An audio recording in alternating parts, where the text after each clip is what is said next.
नमस्कार दोस्तों, मारुति जी क्लासेस में आपका स्वागत है। New edition Lucent book objective से भारतीय अर्थव्यवस्था इस सीरीज में हम आज के सेशन में चैप्टर नंबर 2 भारत की राष्ट्रीय आय पढ़ेंगे। तो चलिए शुरुआत करते हैं। शुरुआत करने से पहले अगर आप चैनल पर नए हैं तो चैनल को सब्सक्राइब कर लीजिए, बेल आइकन को प्रेस कर दीजिए ताकि आपको नए नए वीडियो मिलती रहे। साथ ही वीडियो को लाइक किया कीजिए, शेयर कीजिए, कमेंट करिए। तो चलो शुरू करते हैं।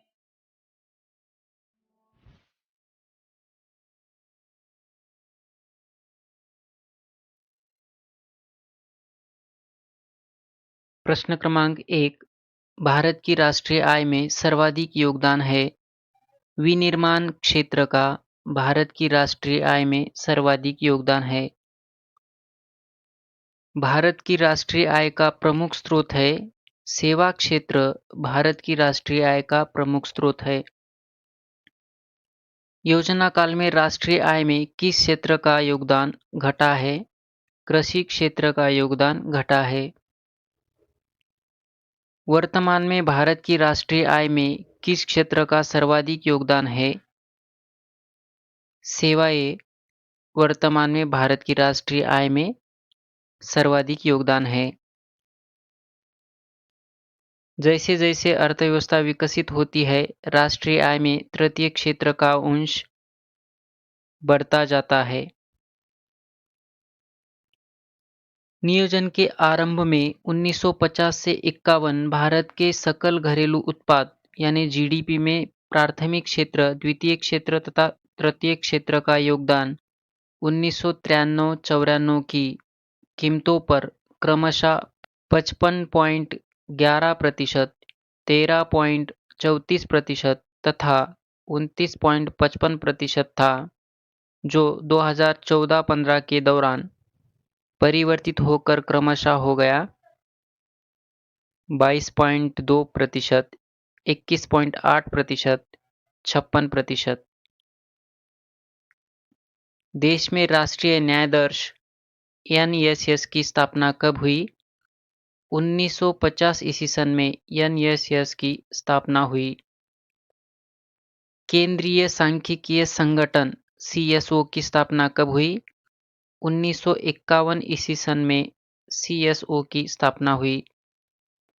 राष्ट्रीय आय है उत्पादन लागत पर निव्वल राष्ट्रीय उत्पाद।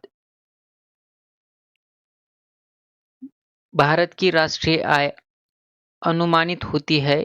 केंद्रीय सांख्यिकी संगठन द्वारा भारत की राष्ट्रीय आय अनुमानित होती है। निम्न में से किस राज्य की प्रति व्यक्ति आय सबसे अधिक है?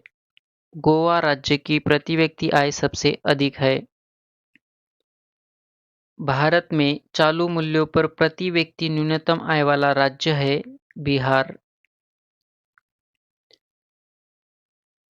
1867-68 में भारत में प्रति व्यक्ति आय 20 रुपये थी। यह सर्वप्रथम अभिनिश्चित किया दादाभाई नौरोजी ने अभिनिश्चित किया। ड्रेन का सिद्धांत किसने प्रतिपादित किया था? दादाभाई नौरोजी ने ड्रेन का सिद्धांत प्रतिपादित किया था। भारत में राष्ट्रीय आय की गणना में किस विधि का प्रयोग किया जाता है? उत्पत्ति गणना विधि, आय विधि, ये दो विधियों का भारत में राष्ट्रीय आय की गणना में प्रयोग किया जाता है। हिंदू वृद्धि दर किससे संबंधित है? राष्ट्रीय आय से हिंदू वृद्धि दर संबंधित है। 1949 में गठित राष्ट्रीय आय समिति के अध्यक्ष कौन थे? पीसी महालनोबिस 1949 में गठित राष्ट्रीय आय समिति के अध्यक्ष थे। स्वतंत्रता पूर्व भारत की राष्ट्रीय आय के संबंध में किसने अनुमान लगाए थे? नौरोजी व शिराज ने अनुमान लगाए थे। स्वतंत्रता के पश्चात देश की राष्ट्रीय आय का अनुमान लगाने के लिए भारत ने राष्ट्रीय आय समिति की स्थापना कब की थी? 4 अगस्त 1949 ईस्वी सन में राष्ट्रीय आय समिति की स्थापना की थी। स्वतंत्रता के बाद की समयावधि के लिए राष्ट्रीय आय अनुमानों को किस श्रृंखला के अंतर्गत रखा गया था? परंपरागत श्रृंखला, पुनरीक्षित श्रृंखला, नवीन श्रृंखला, राष्ट्रीय आय अनुमानों के श्रृंखला के अंतर्गत रखा गया था। भारत में राष्ट्रीय आय की गणना किस आधार पर की जाती है? स्थिर मूल्यों के आधार पर भारत में राष्ट्रीय आय की गणना की जाती है। वर्तमान में राष्ट्रीय आय समंकों की गणना किस आधार वर्ष पर की जा रही है? 2004-5 आधार वर्ष पर की जा रही है। भारत में राष्ट्रीय आय की सही गणना में आने वाली एक कठिनाई है अमौद्रिक क्षेत्र का अस्तित्व। भारत में राष्ट्रीय आय की सही गणना में आने वाली एक कठिनाई है। भारत में राष्ट्रीय आय की सही गणना में कौन सी समस्या सामने नहीं आती है?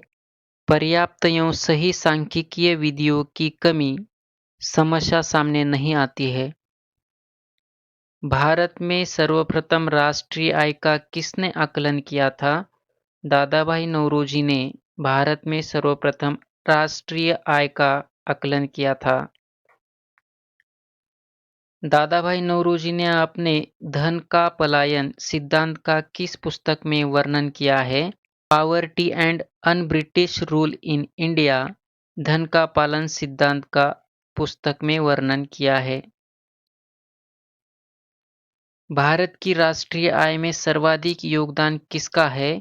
तृतीय क्षेत्र का भारत की राष्ट्रीय आय में सर्वाधिक योगदान है।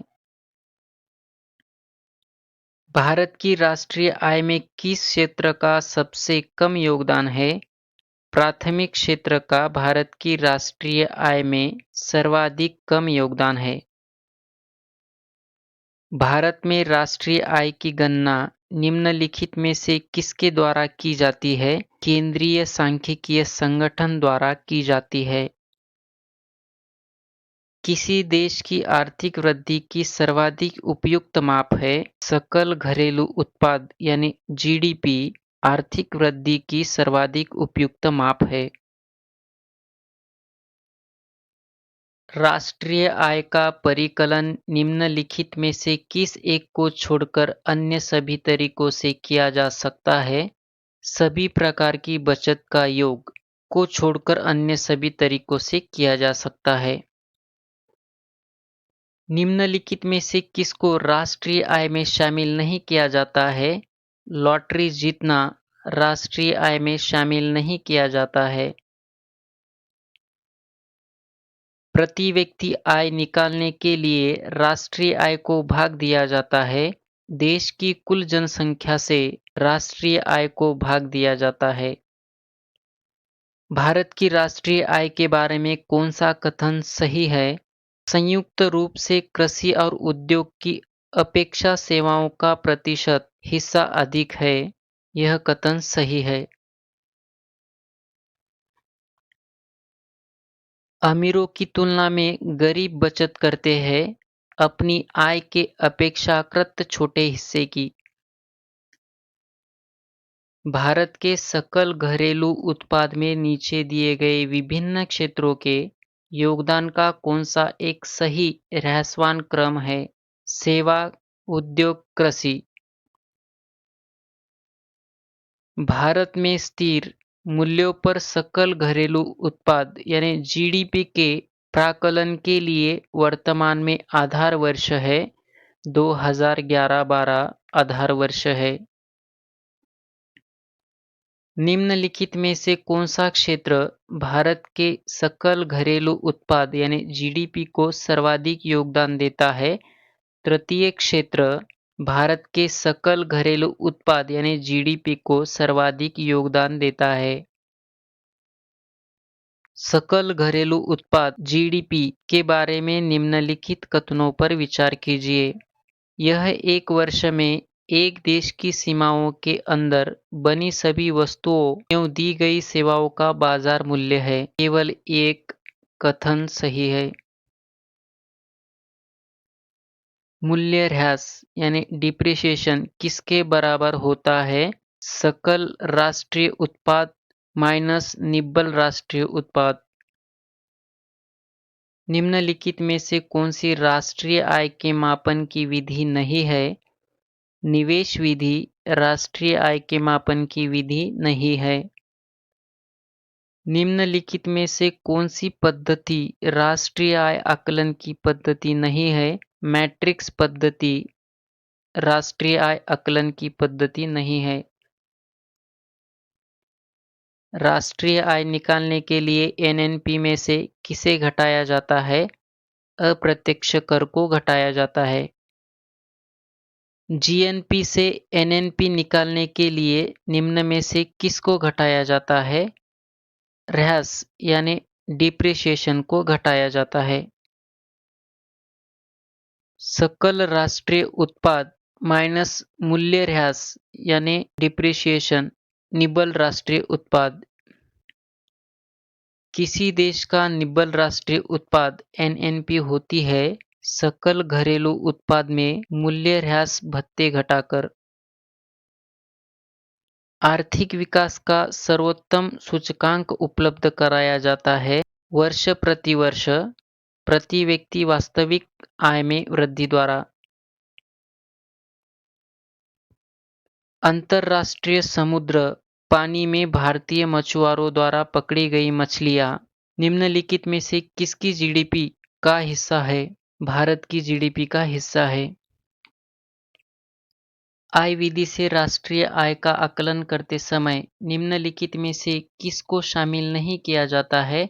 अवितरित आय को शामिल नहीं किया जाता है। राष्ट्रीय आय अनुमान की गणना करते समय निम्न में से किसको ध्यान में रखना अपेक्षित होता है? निर्यात मूल्य को जोड़ा जाना और आयात मूल्य को घटाया जाना ध्यान में रखना अपेक्षित होता है। सकल घरेलू उत्पाद इसका मुद्रा मूल्य है एक वर्ष में उत्पादित सभी अंतिम वस्तुओं और सेवाओं का। किसी राष्ट्र की राष्ट्रीय आय होती है उत्पादन कार्यों का योगफल राष्ट्र की राष्ट्रीय आय होती है। व्यय विधि के माध्यम से जीएनपी की गणना में क्या शामिल नहीं किया जाता? मूल्यह्रास व्यय शामिल नहीं किया जाता। निम्न में से किस क्षेत्र से भारत में सकल राष्ट्रीय उत्पाद यानी जीडीपी का सबसे बड़ा भाग प्राप्त होता है? सेवा क्षेत्र से जीडीपी का सबसे बड़ा भाग प्राप्त होता है। भारत के जीडीपी में अर्थव्यवस्था के किस क्षेत्र से हिस्सेदारी सबसे अधिक है? सेवा क्षेत्र से हिस्सेदारी सबसे अधिक है। निम्न में से कौन निव्वल राष्ट्रीय आय को बेहतर तरीके से परिभाषित करता है? जीएनपी मूल्यह्रास निव्वल राष्ट्रीय आय को बेहतर तरीके से परिभाषित करता है। इसी प्रकार आज के सेशन में भारत की राष्ट्रीय आय यही समाप्त होता है। मिलेंगे अगले सेशन में। धन्यवाद।